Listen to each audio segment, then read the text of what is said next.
मोकळे मन रसाळवाणी मोकळे मन रसाळवाणी याची गुणी संपन्न याची गुणी संपन्न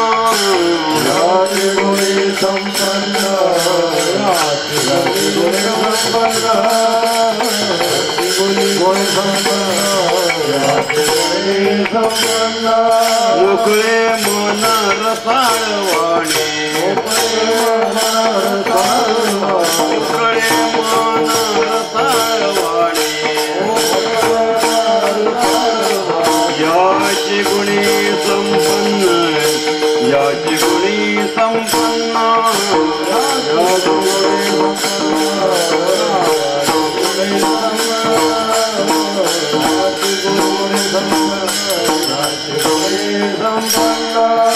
लक्ष्मी ते ऐशा नावे लक्ष्मी ते ऐशा नावे भाग्य जावे तरी त्याने भाग्य जावे तरी त्याने भाग्य जावे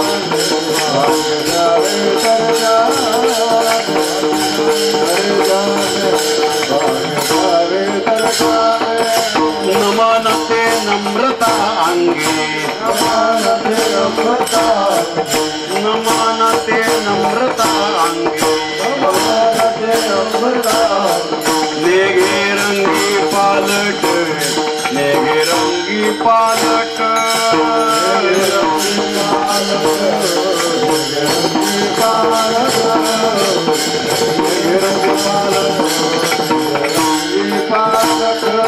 लक्ष्मी ते ऐशा नावे लक्ष्मी ते ऐशा नावे भाग्य जावे तरी त्याने भाग्य जावे तरी त्याने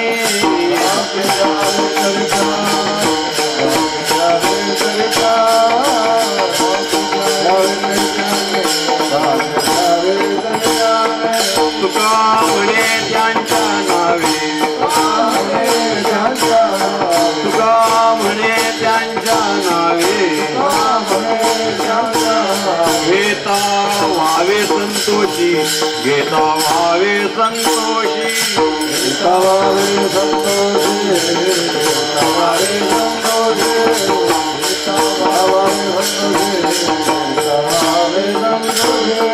तुका म्हणे त्यांच्या नावे तुका म्हणे त्यांच्या नावे घेता व्हावे संतोषी घेता व्हावे संतोषी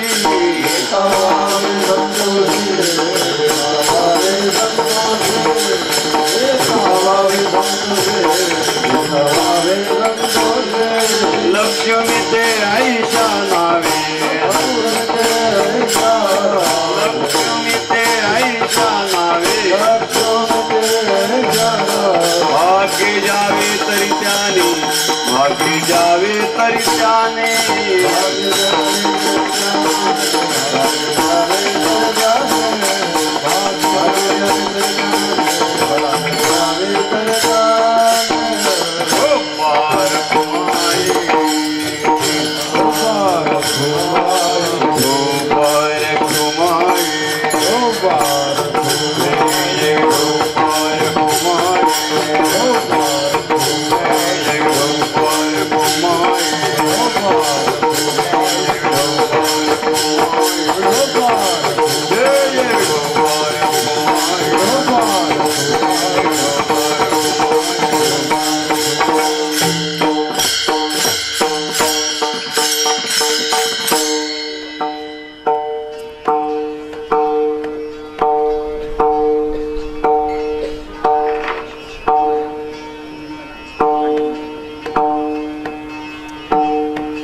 मोकळे मना रसाळवाणी मोकळे मना रसाळवाणी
मोकळे मन रसावानी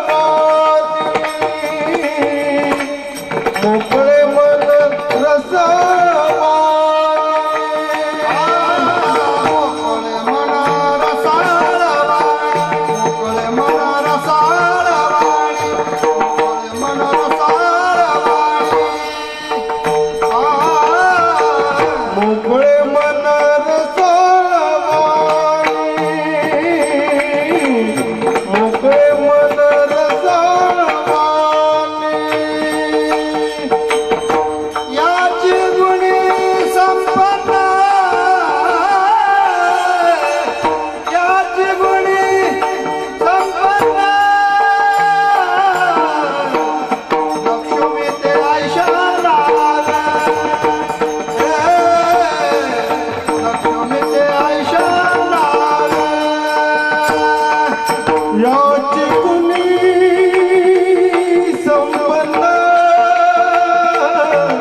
मोकळे मन रसाळवाणी, मोकळे मन रसाळवाणी याचे गुणी संपन्न. लक्ष्मी ते ऐशा नावे भाग्ये जावे तरी त्याने. नमन ते नम्रतांगी नेघे रंगी पालट. लक्ष्मी ते ऐशा नावे भाग्ये जावे तरी त्याने. तुका म्हणे त्यांच्या नावे, तुका म्हणे त्यांच्या नावे घेता व्हावे संतोषी. लक्ष्मी ते ऐशा नावे भाग्ये जावे तरी त्याने. विठाला विठाला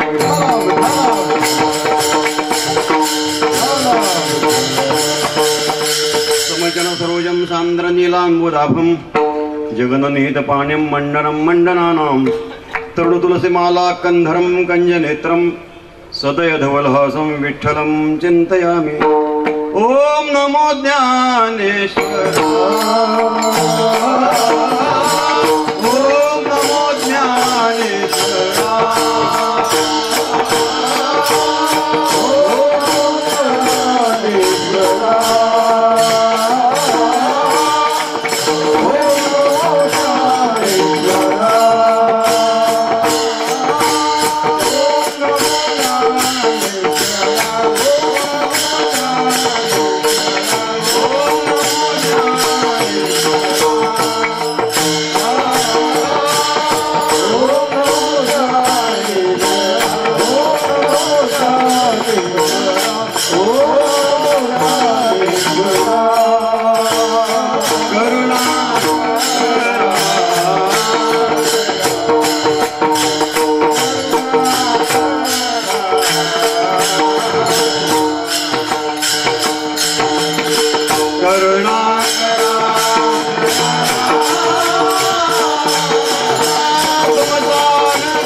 याची गुणी संपन्न. लक्ष्मी ते ऐशा नावे भाग्ये जावे तरी त्याने.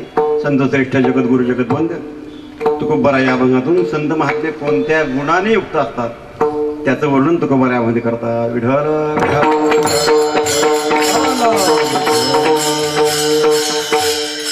लोक महाराजांच्या वारकरी शिक्षण संस्थेची शताब्दी महोत्सवाची सुरुवात आजच्यापासून होते आणि माझ्या जीवनातील, माझ्या भक्ती जीवनातील सर्वश्रेष्ठ अशा प्रकारचा आजचा दिवस आहे. विठ्ठल विठ्ठल. आमच्या घराण्याकडून पांडुरंगाची सेवा शेकडो वर्ष घडलेलीच आहे, करतीच आहे. त्यानिमित्ताने संतांची सेवा होते हे अधिक महत्वाचं आहे. कारण संतांची सेवा केलेली देवा जास्त आवडते. तुका म्हणे देवा त्यांची केली भावी सेवा, संतांची सेवा त्यानिमित्ताने होते. आणि म्हणून ही माझ्या भक्ती जीवनातील अतिशय श्रेष्ठ अशा प्रकारची आजची सेवा. विठ्ठल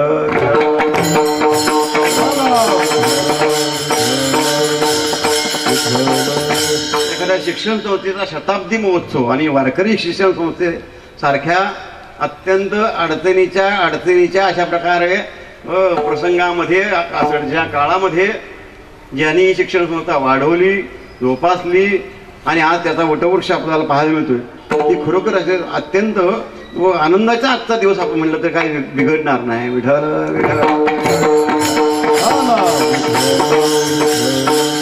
शिक्षण संस्थेच्या बाबतीमध्ये सध्या काही बोलायचं सारखं राहिलेलं नाही. कारण शिक्षण क्षेत्र कसं झालेलं आहे, मी कीर्तनात सांगायची काय गरज. साखर कारखाने काढण्यापेक्षा शिक्षण संस्था काढणं अधिक फायदेशीर आहे असं वाटतंय लोकांना, म्हणून शिक्षण संस्था निघत आहेत. आणि अशा काळामध्ये वारकरी शिक्षण संस्था की ज्या संस्थेमध्ये मुलांना फी नाही आणि शिक्षकांना पगार नाही, अशी संस्था चालणं अत्यंत कठीण अशा प्रकारचं काम. परंतु शेकडो वर्ष, 100 वर्ष होत आहेत, 99 वर्ष झाली बाबांनी सांगितलं मगाशी, आणि हे काम चालू आहे. आणि त्याचा शताब्दी महोत्सव आपण साजरा करतो आहोत, तेव्हा ही अत्यंत आनंदाची गोष्ट आहे. आता संतांची सेवा करण्याकरता संतांचा अभंग घ्यायचा, नंतर दुसरा कोणता अभंग घ्यायचा, म्हणून संतपर अशा प्रकारचा अभंग घेतला. तुकोबारा या अभंगातून संत महात्मे कोणत्या गुणाने युक्त असतात त्याचं वर्णन तुकोबारा करतात. संतांचं वर्णन अनेक प्रकारे आपल्याला केलेलं पाहायला मिळेल. संतांचं वर्णन संतच करू शकतात. भक्ताचा महिमा, भक्ताची जाणती अनेक प्रकारे त्यांचं लौकिक चरित्राचं वर्णन आहे, त्यांच्या पारमार्थिक चरित्राचं वर्णन आहे, त्यांच्या परमार्थ मार्गामध्ये आलेल्या अडथळ्याचं वर्णन आहे, त्यांच्या ठिकाणी असणाऱ्या अद्भुत शक्तीचं वर्णन आहे. काही वेळेला त्यांचं प्रत्यक्ष वर्णन संतांचं, तर काही वेळेला अप्रत्यक्ष वर्णन. आता हा जो अभंग घेतला तो संतांचं अप्रत्यक्ष वर्णन आहे. का बरं? संतवाचं कुठला शब्दच याच्यामध्ये नाही. संत म्हणा, वैष्णव म्हणा, भक्त म्हणा, भागवत म्हणा, असा कोणताही शब्द या अभंगामध्ये नाही. मग संतांचं वर्णन कसं? याला एकच उत्तर, या गुणाने युक्त संतच असू शकतो, दुसरा कोणी नाही, म्हणून संत बरं. विठाल विठाल. काही वेळा संतांच्या लौकिक चरित्राचं वर्णन आपल्याला संतांच्या अभंगातून पाहायला मिळतं. नामदेवरायांनी संपूर्ण आपलं लौकिक चरित्र अभंगाच्या द्वारे सांगितलं. तुकोबाराने काही अभंगातून आपलं लौकिक चरित्र, दुष्काळ कसा पडला वगैरे सगळं चरित्र सांगितलं नाही असं नाही, लौकिक चरित्र आहे. काही वेळेला पारमार्थिक चरित्र आपल्याला पाहायला मिळतं. काही वेळेला त्यांच्या ठिकाणी असणाऱ्या अद्भुत शक्तीचं वर्णन पाहायला मिळतं. किती संतांच्या ठिकाणी अद्भुत शक्ती असू शकते याचं वर्णन अनेक सगळ्या संतांचे चरित्र पाहावं. ज्ञानोबरायाचं वर्णन त्या काळामध्ये होऊन गेल्या सगळ्या संतांनी केलं, आणि नंतर सुद्धा 3-4 वर्षात काळामध्ये जे संत होऊन गेले त्यांनी सगळ्यांनी ज्ञानोबरायाचं जे वर्णन केलं. केवढी अद्भुत शक्ती, मला केवढी अद्भुत शक्ती. रेड्यामुखी वेद बोल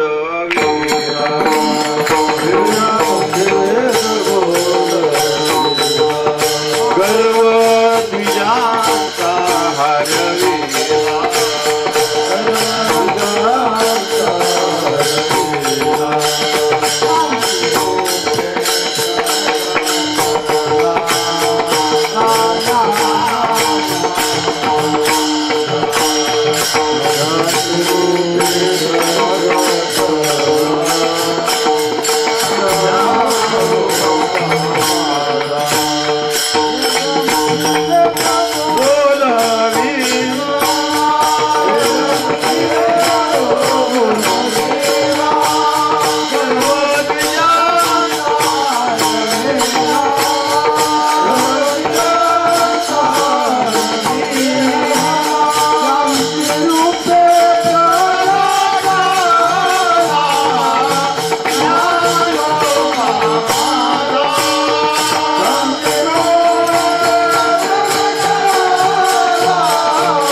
रेड्यामुखी वेदबोधाला गर्व द्विजांचा हरवेला, शांतिरूपे प्रगटला ज्ञानोबा, चालविली जड भिंती हरली चांगली, असं सगळं वर्णन पाहतो.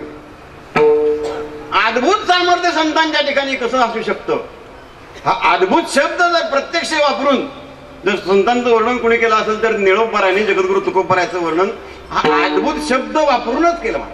संपूर्ण तुम्ही आरती पहा, प्रपंच रचना सर्व भोगून त्या संपूर्ण आरती पहा, त्याच्यामध्ये हा अद्भुत शब्द वापरूनच तुकोबरायचं अद्भुत सामर्थ्य किती आहे ते निळोबराय वर्णन करतात. प्रयाण काळी देवी विमान पाठविले,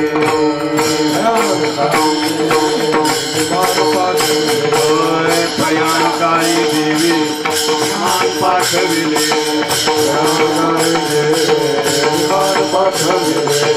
करिता काळा माझी अद्भुत वर्तविले, करिता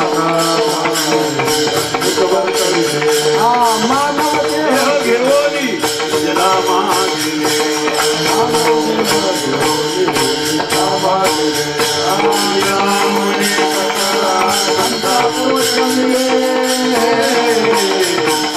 जय जयाजी सद्गुरु स्वामी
देवे विमान पाठवले कळीच्या काळामध्ये. अद्भुत हा अद्भुत शब्द आपण निळोबरा वर्णन करता. केवढं अद्भुत सामर्थ्य तुकोबर आहे तुम्हाला की त्यावेळेस भगवान परमात्म्याने विमान पाठवावं. महाराज कुणाला पाठवलं आतापर्यंत नाही, पुराण काळात द्रुहाला वगैरे पाठवलं असेल नाही. नाही कळी या कलियुगामध्ये कुणाला एकमेव तुकोबर आहे.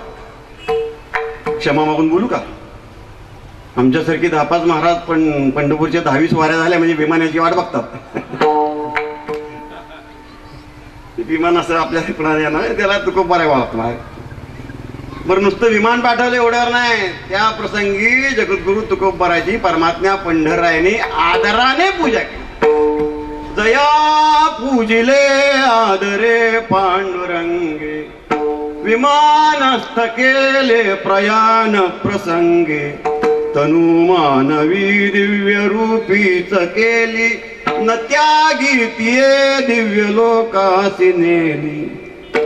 परवाच बीज साजरी केली महाराज आपण नाही का? एवढं सुंदर वर्णन केलं. जया पूजिले कुणी आदरे पांडुरंगाने ज्यांची आदराने पूजा करावी. एवढं अद्भुत सामर्थ्य आहे. मला सांगा कुणाचं सामर्थ्य?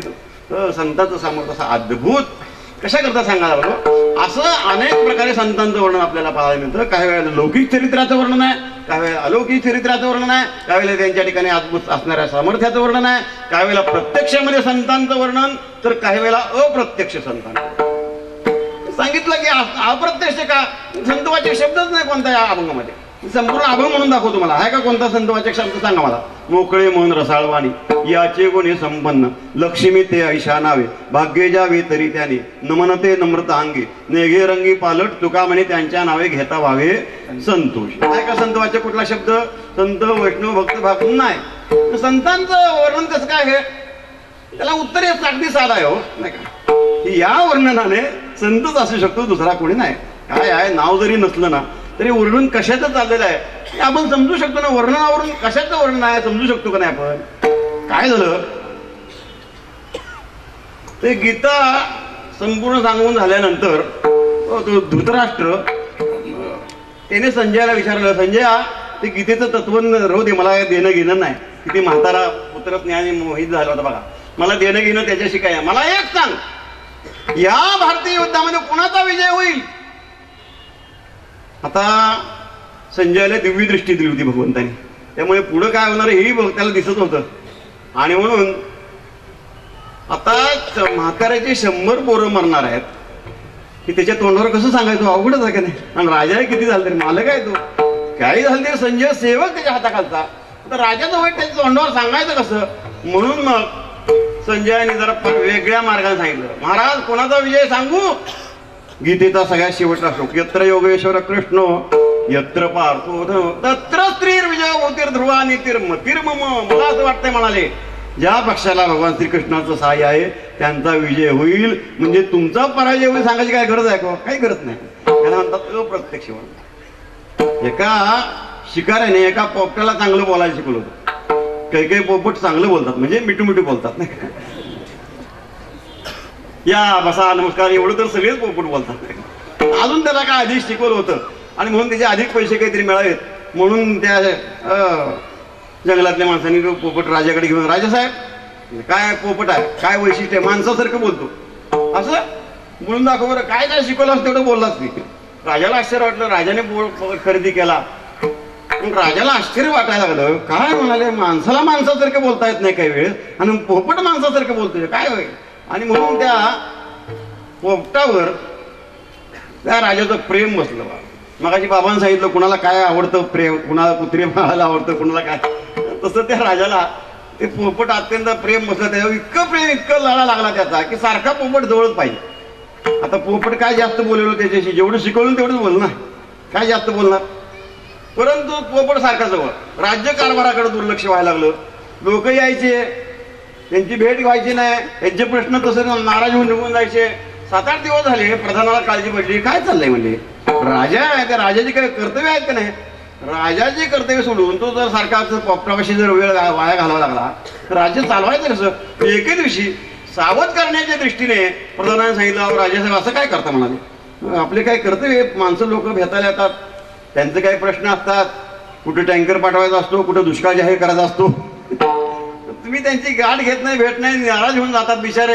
आणि शेवटी पोपटावर किती प्रेम करायचं, काय मर्यादा आहे का नाही त्याला, किती प्रेम करायचं म्हणाले. समजा त्या पोपटाचं समजा काही बरं वाईट झालं तर काय करणार असं म्हणायचं होतं. एवढ्यामध्ये राजा जो संतापला, काय बोलताय प्रधानजी, पोपट कुणाचा माहितीये का तुम्हाला, माझा पोपट आहे म्हणाले. एक लक्षात ठेवा, त्या पोपटाचं जर काही बरं वाईट झालं आणि मला जर कळलं तर सांगणाऱ्याला फाशी देऊन टाकेल म्हणाले.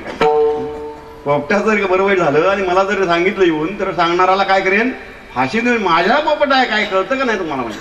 आता काय बोलणार प्रधान, असल्या राजापुढे प्रधान बोलणार काय. निघून गेला.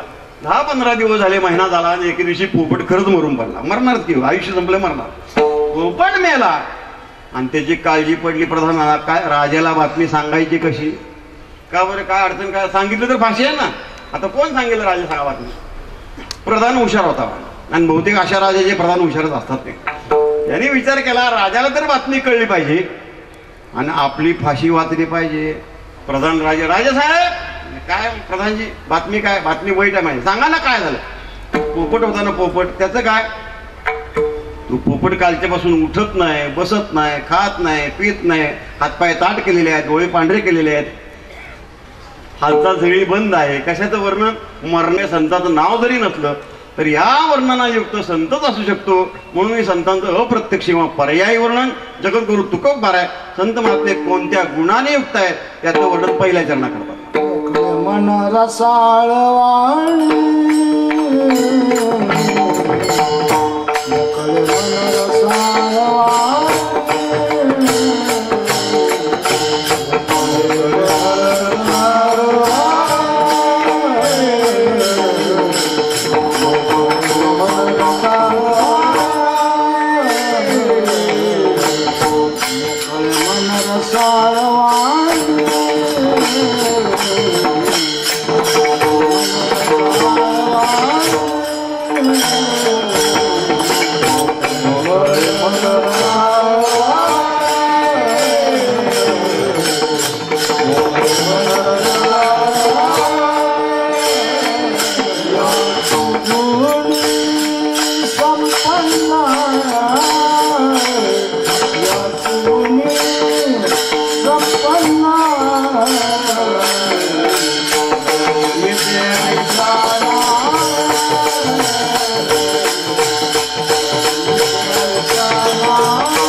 मोकळी मन रसाळवाणी याची कुणी संपन्न खूप आहे. वर्णन करता संत महात्मे कोणत्या गुणाने होते? त्यांचं मन मोकळं आहे, त्यांची वाणी रसाळ आहे, आणि या दोन गुणाने संत महात्मे संपन्न आहे. सरळ सरळ असं मन मोकळं असणं आणि वाणी रसाळ असणं ही संतांचं वर्णन तुला बरं करतो. आपण जर सहज दृष्टी समोर आपण जर टाकली जगाकडे तर चार प्रकारचे विकल्प आपल्याला पाहायला मिळतात. काही लोकांचं मन मोकळं असतं, वाणी रसाळ नसते, पहिला प्रकार. दुसरा प्रकार वाणी रसाळ असते, मन मोकळं नसतं. तिसरा प्रकार मनही मोकळं नसतं आणि वाणीही रसाळ नाही. चौथा मात्र प्रकार मनही मोकळं आहे आणि वाणी रसाळ.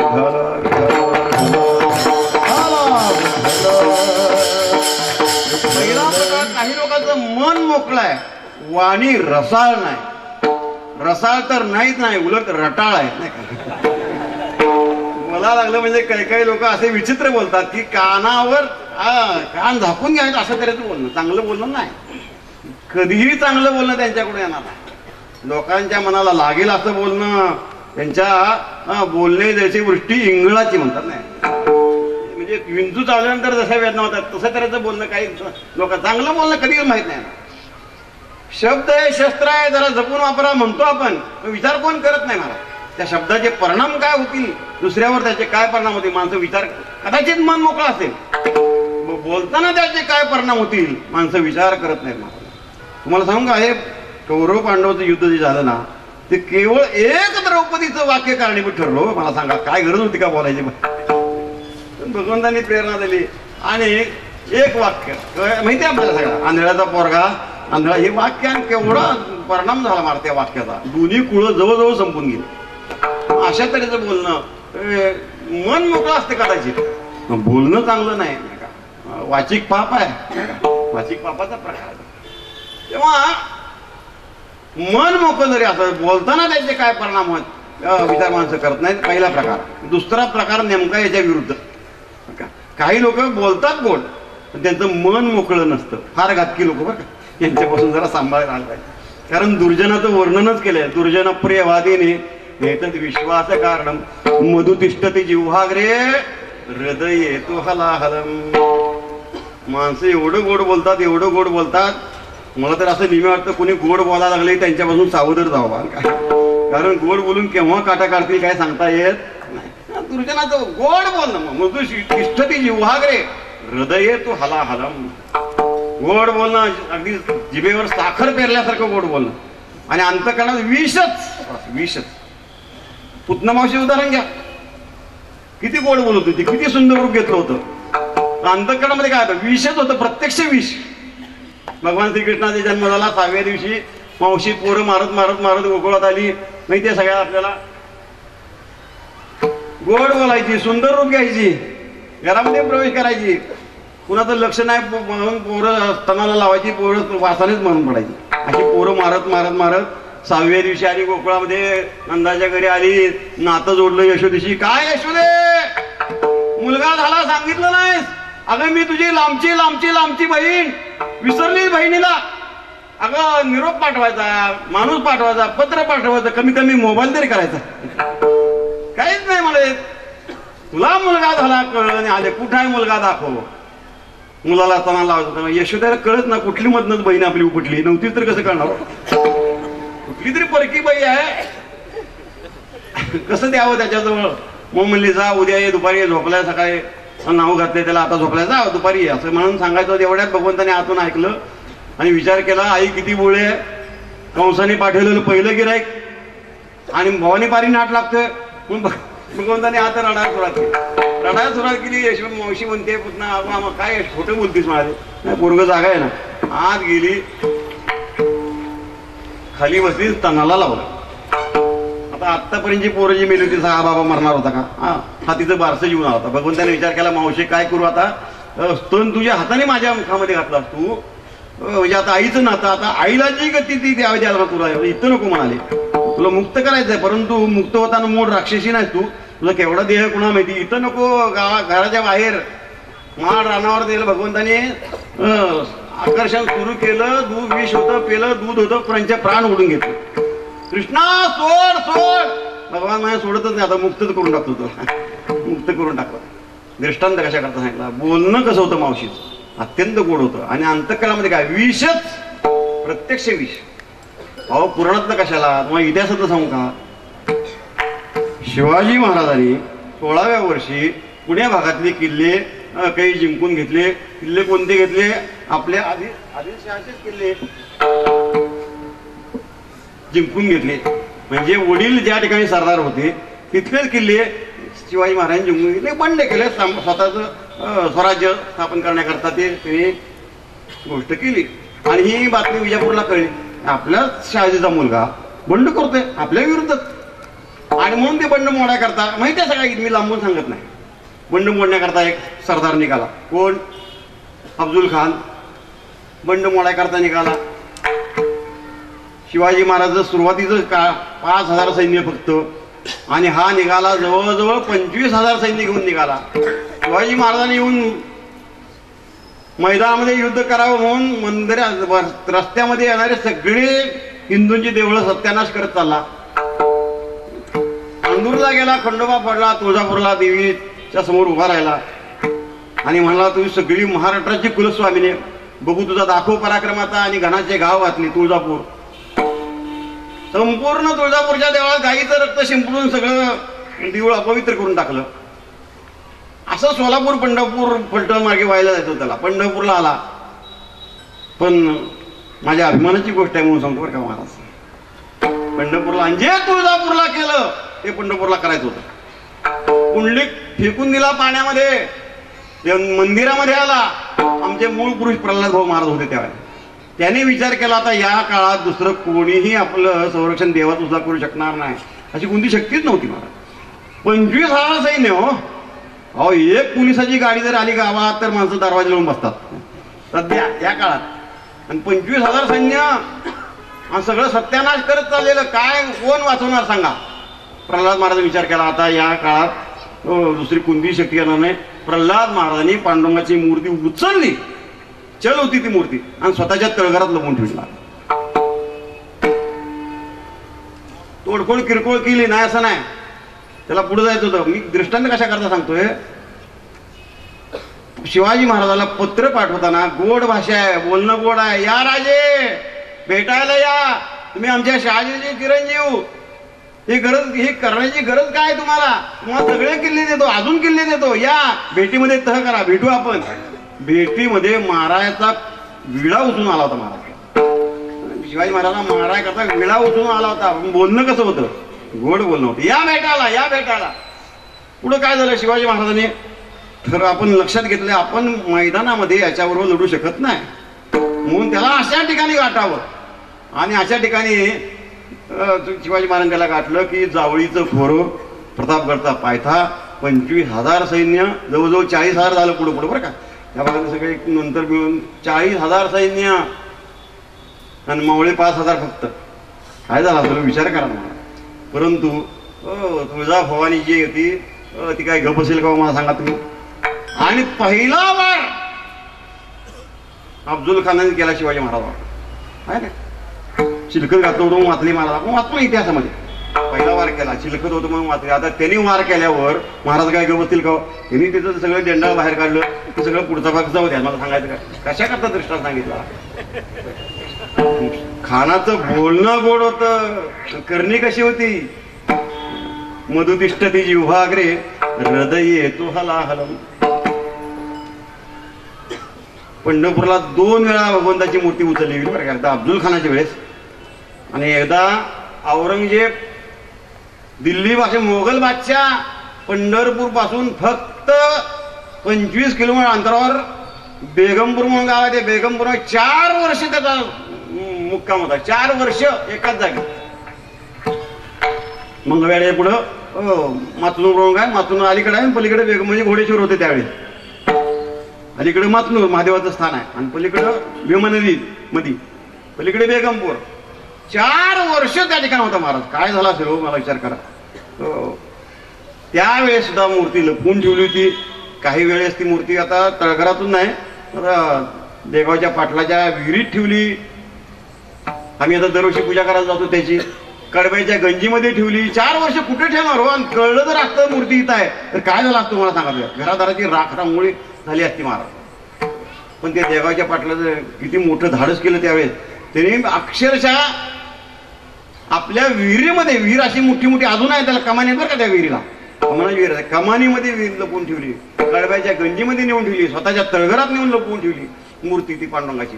आणि अशा तऱ्हेने प्रल्हाद महाराजांनी त्या मूर्तीचं रक्षण केलं. सांगण्याचा मुद्दा, अब्दुल खानाचं जे मगाशी चाललं होतं अत्यंत गोड बोलणं होतं. आणि करणी मात्र मधुतिष्ठती जिव्हाग्रे हृदय येतो हलाहलम. नंतर हे सगळं अब्दुल खाना प्रकरण झाल्यानंतर पुन्हा चैत्र महिना आला. म्हणजे हे अब्दुल खानाचं प्रकरण केव्हा झालं? मार्गशीर्ष शुद्ध षष्टी, म्हणजे आपण खंडोबाचं नवरात्र म्हणतो ना, षष्टी सहित सप्तमी, षष्टी दिवशी त्याचा अब्दुल खानाला मारला. आणि नंतर मार्गशीर्ष महिना पौष गेला, माघ गेला, फाल्गुन गेल्यानंतर चैत्र महिन्यामध्ये पुन्हा भगवंताचं पुन्हा प्रतिष्ठापना प्रल्हाद महाराज केली. 2 वेळा झाल्या. एकदा चैत्र महिन्यात केली, एकदा श्रावण महिन्यात केली. एकदा 2 वेळा प्रतिष्ठापना पुन्हा केलेली आपल्या इतिहासामध्ये सापडतो. अशा प्रकारे काही लोकांचं बोलणं गोड असतं परंतु मोकळं मन नसतं. पहिला प्रकार सांगितला, काही लोकांचं मन मोकळं आहे, त्यांची म्हणजे वाणी रसाळ आहे. काही लोकांची वाणी रसाळ आहे, मन मोकळं नाही. काही लोकांचं मनही मोकळं नाही, वाणी रसाळ नाही. तुम्ही आम्ही सगळे चालू यामध्ये नाही का, आपलं मनही मोकळं नाही, वाणी रसाळ नाही. काही लोकांचं मात्र मनही मोकळं आहे आणि वाणीही रसाळ. मन मोकळं मारा. सगळ्या संतांचे चरित्र पहा, सगळ्या संतांचं मन मोकळं. त्यांना जरी समाजाने इतकं जरी छळलं तरी छळणाऱ्याचं अकल्याण व्हावं, त्यांचं वाटोळं एका तरी संतांनी मनाला आणलं का महाराज?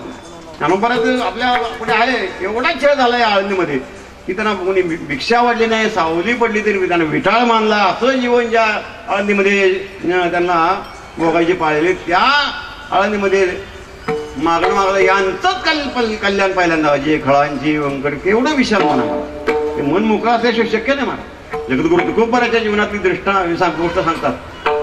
तुकोबाराचे द्वेष करणारे 2 माणसं देवमध्ये, एक मंबाजी बुवा आणि सालोमालो. सालोमालो कवी चोर होते, कवी चोर. तुका म्हणे फडायचं, सालोमालो म्हणून लिहायचं. आणि मंबाजी बुवा कीर्तनकार होते, हरदाची कथा. तुकोबाराचा कीर्तनाचा महिमा वाढायला लागला. लोकांना त्यांची भक्तिरसाने भरली अशा प्रकारची कीर्तनं आवडायला लागली. त्यांची सगळीकडे पुणे भागात कीर्तनं व्हायला लागली. आणि मंबाजीबाला कुणीच विचारणार काय हाते हाताची कधी करी. मंबाजीबाला कुणी विचारणार, तुकोबाराची कीर्तनं जास्त व्हायला लागली. आजच्या भाषेत बोलायचं तर तुकोबाराची डायरी फुल व्हायला लागली. मंबाजीबा विचार करे काय भानगड आहे. मी पहिला कीर्तनकार असताना मला लोक बोलवत नाहीत, काय प्रकार काय? सगळे तुकोबाराला का बोलवतात? काय त्यांच्या कीर्तनामध्ये असतं? म्हणून ऐकाय करता ज्यावेळी देवळात तुकोबाराचं कीर्तन असेल तर ऐकाय करता मंबाजीबा देवळात जाऊन बसायला. काय भानगड आहे, काय विषय सांगतात? फक्त कळण्याकरता. देवळा असते म्हणजे तुकोबारा रोज कीर्तन करायचे. पहिल्यांदा एकादशीला करत असेल, आरंभी कीर्तन करी एकादशी, पण नंतर देवळा असते म्हणजे रोज कीर्तन. आणि कीर्तनात तुकोबा आले की मंबाजीबा श्रोता पहिला ठरलेला. एखाद्याचा द्वेष मनामध्ये, पण तू सांगतात काय कीर्तनामध्ये, काय भानगड आहे, काय काय करताय? एके दिवशी काय ते तुकोबाराच्या म्हशीचं निमित्त झालं की त्यांच्या म्हशीने त्यांची वैरण खाल्ली असेल नसेल काहीतरी झालं, आणि म्हणून त्या निमित्त म्हशीचं केलं. आणि मंबाजीबाने तुकोबाराला काट्याच्या काठीने बडवून काढलं. काट्याच्या काठीवरही मारलेलं आहे. स्वतः तुकोबाराने सांगितलं, काट्याच्या म्हणजे ज्या काठीला काटे आहेत असे कुंपणाला करता असं असं त्या काठीने तुकोबाराला मारलं. आता किती लागला असेल? तुकोबारा 1 नाही 2 नाही. संध्याकाळी तुकोबारा कीर्तनाला उभे राहिले. कीर्तनाचं म्हणजे रामकृष्ण हरी भजन झालं, कीर्तनाचा अभंग झाला, ढोबारकमय भजन झाला, विना काढून द्यायचा, लक्ष केलं. मंबाजी वाजला त्यावेळेस काय भानगड आहे? हो येणारे मंबाजी आज काय आले? मोकळं मन, मोकळं मन. विनय करायला चालू भजन ठेवायला सांगून तुकोबारा मंबाजीबाच्या घरी. काय बुवा कीर्तनाला काय आला नाहीत? काय झालं? मारण्याचे श्रम फार झाले का तुम्हाला? कोण बोलतंय? मार खाणारे तर तुकोबा आहे. तुम्हाला मारायची सवय नाही, यांना काय मार खायची सवय होती का? बोलणं कसं आहे, तुम्हाला मारायची सवय नाही, मारून मारून हातपाय दुखतायत का, दाबू का? म्हणून जगद्गुरु तुकोबर आहे मारणाऱ्या मुंबईचे पैसे हातपाय दाबू लागले महाराज. याच्यासारख्या महाराजा बाबतीत शक्य आहे का सांगा मला? त्यांनी एक मारला साहेब त्याला 10 मारला ते. परंतु संतांचं म्हणणं असं आहे, सगळ्याच माझं काय तुमचं सगळ्याच मन मोकळं आहे महाराज. जसं मन मोकळं आहे तशी वाणी रसाळ बोलायला लागले म्हणजे जसं काय अमृत मुखातून बाहेर पडत आहे अशा तऱ्हेचं बोलणं महाराज. अमृत मुखे स्रवत असे, मुखी अमृताची वाणी, मधुरावाणी ओठी. तुका म्हणे आले मुखा वाटे अमृत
अमृतासारखी वचन मुखातून बाहेर येतात. आज 700 वर्ष आले, 400 वर्ष झाली त्यांची सगळी वाणी महाराष्ट्रामध्ये करत आहे.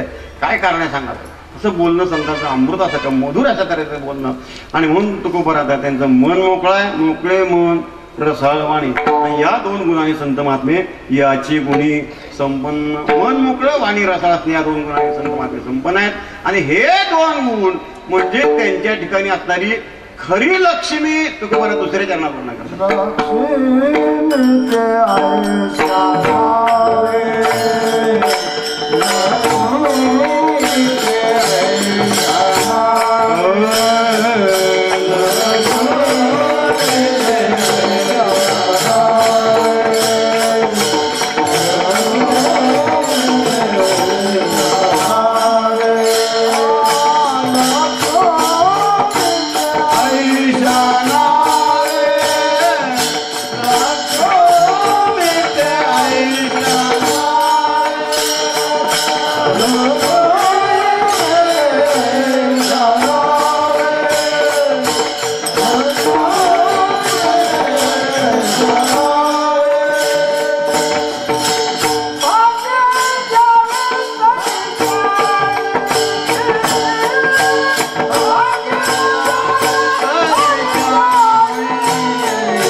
भाग्य जावेत. हे 2 गुण म्हणजे त्यांच्या ठिकाणी असणारी खरी लक्ष्मी.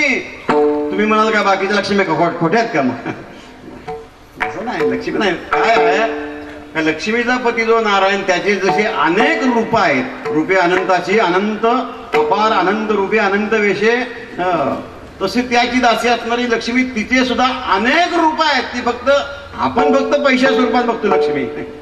ज्यांच्याकडे भरपूर पैसा आहे ते फक्त लक्ष्मीवान आपण समजतो, परंतु लक्ष्मी फक्त पैशाच्या स्वरूपात असते असं नाही. ती लक्ष्मी अनेक रूपाने आपल्याला भेटते. महाराज संदभागमामध्ये ती लक्ष्मी कोणत्या कोणत्या रूपाने भेटते त्याचं वर्णन आलेलं आहे. मी फक्त नावं सांगतो, जास्त विचार करायला वेळ नाही आपल्याला.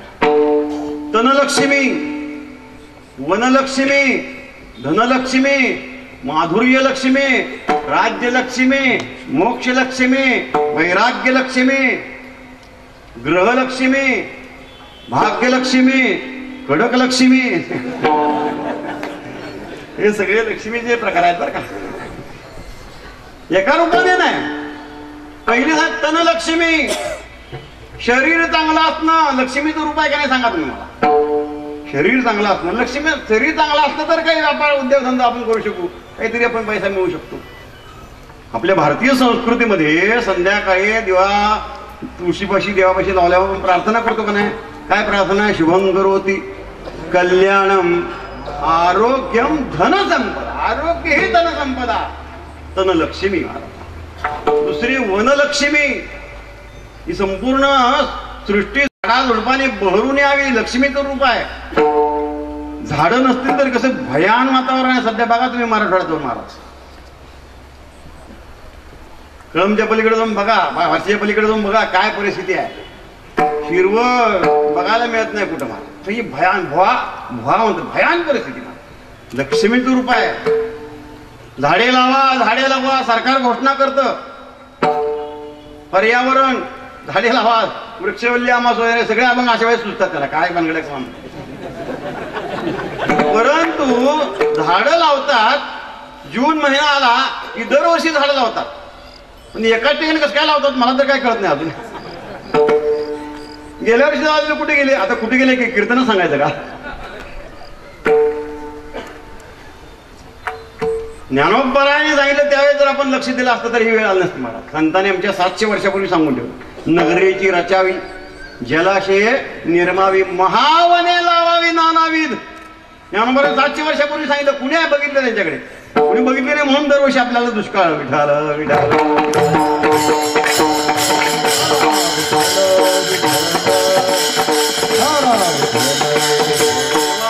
लक्ष्मी महाराज, लक्ष्मीचं रूप आहे. त्यानंतर धनलक्ष्मी तर प्रसिद्धच आहे. हो काय प्रश्न नाही. सोनं नाणं, जड जवाहीर, लक्ष्मीचं रूप. आपण लक्ष्मी पूजनच करतो ना दिवाळीमध्ये. लक्ष्मी रूप प्रश्नच नाही. ही लक्ष्मी अनेक रूपाने आपल्याला भेटते. महाराज तुकोबारा मात्र म्हणतात की संतांच्या ते हे 2 गुण म्हणजे त्यांच्या ठिकाणी असणारी खरी लक्ष्मी असल्यामुळे खरं भाग्याचं जीवन जर कुणाचं असेल तर ते संतांचं भाग्याचं जीवन आहे. भाग्ये जावे तरी त्याने. कोण भाग्यवान? तुकोबाराच्या भाषेमध्ये बोलायचं भाग्यवान कोण? हो, पैसेवाले माणसं भाग्यवान, सत्ताधारी माणसं भाग्यवान. काय सांगायचं महाराज. माणसं पैसे किती, मी नेहमी सांगत असतो, किती पैसे मिळतात वाटेल ते भले बुरे धंदे करून पैसे माणसं मिळवतात. किती आपण कल्पना करू शकत नाही महाराज. एवढे पैसे माणसं मिळवतात, कल्पना करू शकत नाही. उगा नमुना म्हणून सांगतो तुम्हाला. एक 15-20 वर्षापूर्वी एका मुंबईमध्ये एका माणसाने शेअर घोटाळा केला. शेअर घोटाळा. कोणता घोटाळा? शेअर घोटाळा. घोटाळ्याचं नाव शेअर घोटाळा. 5,000 कोटी रुपयाचा घोटाळा होता तो. किती? 5,000 कोटी. बरं का, घोटाळा केला म्हणजे काय? खाल्लेच पैसे. घोटाळा म्हणजे दुसरं काय? पैसे खाल्ले सगळे. 5,000 कोटी रुपये खाल्ले. कुणी खाल्ले? नाव माहितीये का तुम्हाला? शेअर घोटाळा कोणी केला नाव माहितीये का? पेपर वाचणारे माणसं आहेत आपण. हर्षद मेहता, बरोबर माहिती. 5,000 कोटी रुपयाचा घोटाळा. काय झालं? एवढा घोटाळा केला, पैसे केले, परिणाम काय झाला?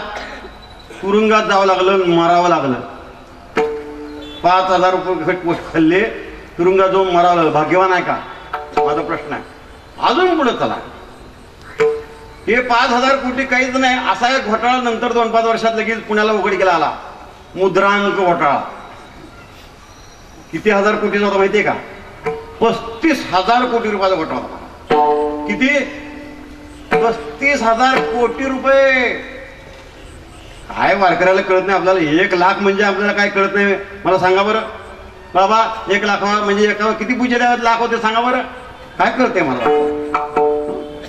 10 रुपये बघायला मिळतात आपल्याला. कुठले लाख, कुठले हजार, कुठले 35,000 कोटी. काय आहे एवढे पैसे मिळवले, परिणाम काय. तुरुंगात जावं लागलं. मी याला का नाही मला माहित नाही अजून. आता काय अजून पुढे बातमीच नाही त्याची. काय भाग्यवान आहे का. एका राज्याचे मुख्यमंत्री आपल्या इथं गाईला चारा घालायला आपल्याला चारा मिळाला, त्याने गाईला घालायचा चारा खाल्ला. खाल्ला का नाही. कुणी खाल्ला माहितीये ना. कशाला नाव घ्यायचं. गादी सोडायला आली का नाही. चारा खाल्ल्यामुळे गादी सोडायला आली. बिहारचे मुख्यमंत्री होते, चारा खाल्ल्यामुळे गादी गेली. भाग्यवान आहे का. आता बोलू का अजून पुढं. महाराष्ट्रामध्ये अजून काय किती घोटाळे चालू आहेत महाराज. काय सांगायचं. आता अजून एक घोटाळा निघेल का नाही माहित नाही. काय होईल माहित नाही. किती कोटीचा घोटाळा माहितीये का. 35,000 कोटी नव्हे, 2,00,000 कोटीचा घोटाळा. 2,00,000 कोटी. कोणता घोटाळा आहे नाव माहितीये का. सांगतो नुसतं, विचार करा. सिंचन घोटाळा. पुढे बोलत नाही काय. माझा प्रश्न आहे, एवढे घोटाळे काय म्हणजे पैसे खाल्ले भाग्यवान आहेत का. नाही, पैसेवाले भाग्यवान नाही. सत्ताधारी माणसं भाग्यवान नाही. भाग्य तरी नोहे धन पुत्र. मग कोण भाग्यवान. भाग्यवंत म्हणोदया शरण गेले पंढरया. भाग्यवंता छंदमनी कोडकानी ऐकती. भाग्याचा उदय ते हे जोडी तिचं भाग्यवंत.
उद्या चाल.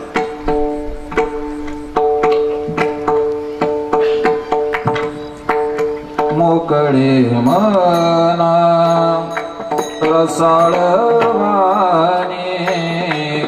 मोकळे मना रसाळवाणी मोकळे मन रसाळवाणे मोकळे मन रसाळवाणे मोकळे मना रसाळवाणी मोकळे मना रसाळवाणी मोकळे मन रसाळवाणे मोकळे मन रसाळवाणे याचे गुणे संपन्न याचे गुणे संपन्न लक्ष्मी ते ऐशा नावे लक्ष्मी ते ऐशा नावे त्याचे गोडे संपन्न त्याचे गोडे संपन्न लक्ष्मी दे ऐशा लक्ष्मी देवी ते ऐशा मोकळे मन रसाळवाणी मोकळे मन रसाळवाणी मोकळे मन रसाळवाणे मोकळे मन रसाळवाणे याचे गुणे संपन्न याचे गुणे संपन्न लक्ष्मी ते ऐशा नावे लक्ष्मी ते ऐशा नावे त्याचे गोडे संपन्न त्याचे गोडे संपन्न लक्ष्मी ते ऐशा नावे लक्ष्मी ते ऐशा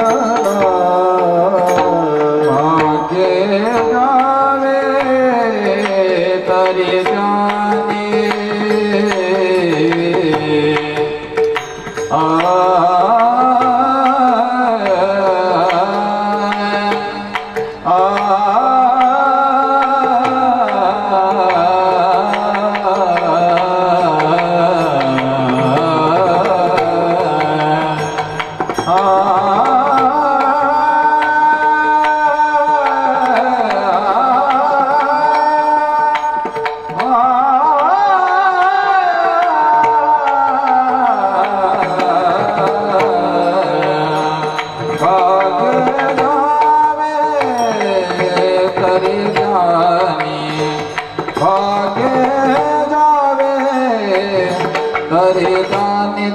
त्यानी लक्ष्मी ते ऐशा नावे लक्ष्मी ते ऐशा नावे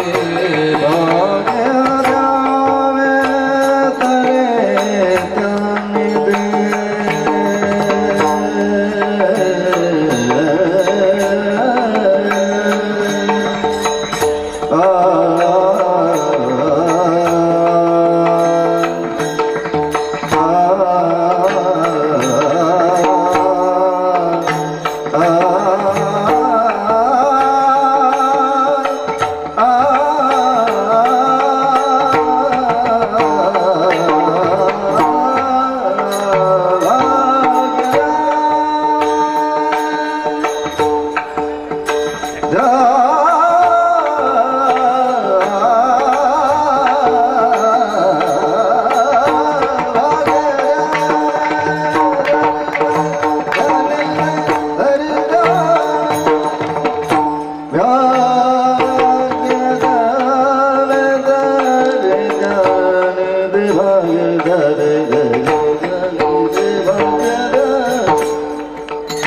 वा